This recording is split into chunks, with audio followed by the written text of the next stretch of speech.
Hello বন্ধুরা, শুভ সকাল। আজকে আমি যাচ্ছিলাম পুজো দিতে। আমি যেখানে থাকি তার পাশেই ছিল একটা খুব ভালো হনুমান মন্দির, এবং সেখানে শুধু হনুমানজি নয়, সেখানে হনুমানজি, কালীমা, শিব ঠাকুর, রাম, সীতা মায়ের সব রকমের মূর্তি ছিল। আর আমি যাচ্ছিলাম সেখানে আজকে পুজো দিতে।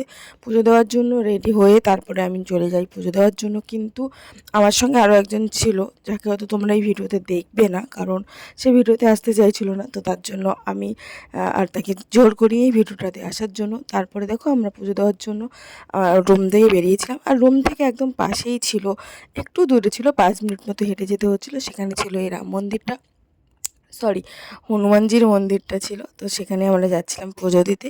তো তারপরে দেখো আমরা তারপরে প্রসাদ নিতে একটা মিষ্টির দোকানে যাই। সেখানে গিয়ে দেখি যে কী মিষ্টি নেওয়া যায় প্রসাদের জন্য। তো এখানে মিষ্টির দামগুলো একটু বেশিই ছিল আমার মনে হচ্ছিল। তারপরে যাই ফুল নিতে, ফুল, ধূপ, প্রদীপ এইগুলো নিয়ে নিই ওখান থেকে। তারপরে দেখো এখানে আমরা চলে এসেছি মন্দিরে।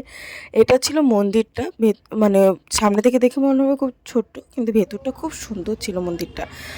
আর মন্দিরে যাওয়ার পর যে একটা মানে মনের দিক থেকে যে একটা শান্তি মেলে না, সেটা খুব আমার তো হয়, আমার ক্ষেত্রে হয়। তো এই জন্য আমার যখনই মনে হয় আমি তখনই মন্দিরে চলে যাই। আর মন্দিরে গেলে একটা শান্ত পরিবেশ, তুমি যতক্ষণ খুশি মানে একটু বসে থাকো নিজের মতো করে। তো এই জিনিসগুলো আমার খুব ভালো লাগে, তার জন্যই আমি বারবার মন্দিরে যাই। আমি প্রায় যখনই সময় পাই তখনই মন্দিরে চলে যাই। আমার ভগবানের প্রতি আমার আলাদা বিশ্বাস, তো ওই জন্য আমি ভগবানকে মানে সবসময় মনে হয় যেন আমি ভগবানের কাছে আছি, বা ভগবান আমার কাছে আছে। তো সবসময় আমি চেষ্টা করি যেখানেই যাই না কেন, আমি আগে সেখানে দেখি যে কোথায় মন্দির আছে, খুঁজি, কারণ আমার মন্দিরে পুজো দিতে হবে। আর পুজো দেওয়াটা হচ্ছে মানে নিজেরও শান্তি আর ভগবানের কাছেও যাওয়া।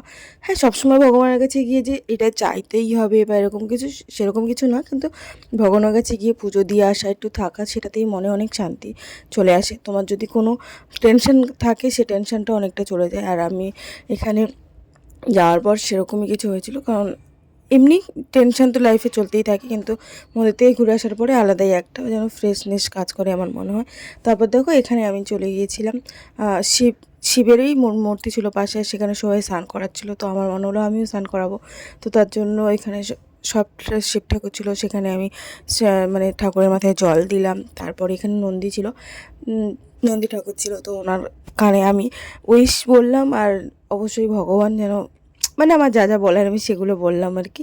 আর তারপরে ওখান থেকে আমরা বেরিয়ে চলে এসেছিলাম। একটু পরে ওখানে কিছুক্ষণ বসেছিলাম, মন্দিরে কিছুক্ষণ টাইম স্পেন্ড করেছিলাম। আর ওখানে না অ্যাকচুয়ালি ভোগ দিচ্ছিলো জানো তো, কিন্তু সেই ভোগটা আমরা নিতেই পারিনি, কারণ আমরা একটু লেটে গিয়েছিলাম।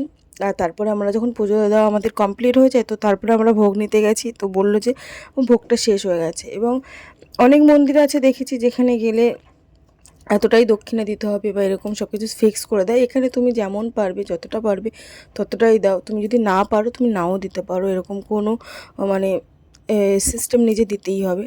তারপর ওখান থেকে আমরা মন্দিরে পুজো দিয়ে যেহেতু প্রসাদটা পেলাম না, তো তারপর ওখান থেকে চলে এলাম। আর যেই ভোগটা আমরা নিয়ে গিয়েছিলাম, যে ভোগটা আমরা দিয়েছিলাম, সেই ভোগটা আর এত বেশি খিদে পাচ্ছিলো, সকাল থেকে না খেয়েছিলাম। তো আসার পথে আমরা নিয়ে চলে আসি কচুরি আর তরকারি। সেই কচুরি আর তরকারিটা খেয়ে নিলাম। খাওয়ার পরে পেটটা একদম ভরে গেল, তারপর ঘুমিয়ে পড়লাম। তো আজকের ব্লগটাও আমার এই পর্যন্তই। আশা করি তোমাদের এই ব্লগটা খুব ভালো লেগেছে। আর যদি ভালো লেগে থাকে তাহলে লাইক, কমেন্ট অ্যান্ড শেয়ার করে দিও। আমাকে অনেক অনেক সাপোর্ট করো, যাতে আমি আগেও এই ধরনের অনেক অনেক অনেক ভিডিও করতে পারি। আর আমি রেগুলার এখন থেকে ভিডিও দেওয়ার চেষ্টা করব, বা ভিডিও দেবো, যাই বলো না কেন। আর তোমরা অবশ্যই আমাকে অনেক অনেক সাপোর্ট করো, অনেক ভালোবাসা দিও। তো চলো আজকে ব্লগটা এই পর্যন্তই। Tata, by.